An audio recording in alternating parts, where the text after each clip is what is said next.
خبر شامل کرتے ہیں کوٹ ادو سے باپ کے اختیارات بیٹے نے ہاتھ میں لے لی۔ مظفر گڑھ ڈسٹرکٹ ایکسائز افیسر مخدوم غلام قاسم کے بیٹے کا سیکورٹی اہلکاروں کے ہمراہ دہرہ دین پناہ میں چھٹی کے روز ناکہ لوٹ مار کا سلسلہ 1 گھنٹہ جاری رہا۔ درجنوں بغیر نمبر کے موٹر سائیکل، کاریں، ٹریکٹر پکڑے گئے۔ چند ایک کے خلاف کارروائی، باقی سب کو پیسے لے کر چھوڑ دیا گیا۔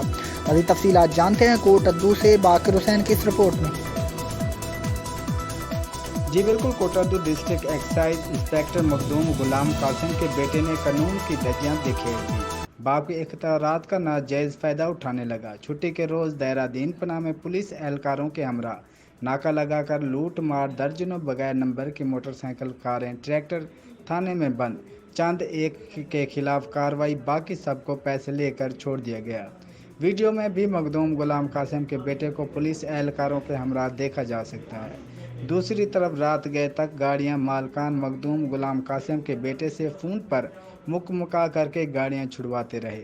شہریوں، عوامی سماجی حلقوں نے اعلیٰ حکام سے فوری طور نوٹس لینے کا مطالبہ کیا ہے۔ جی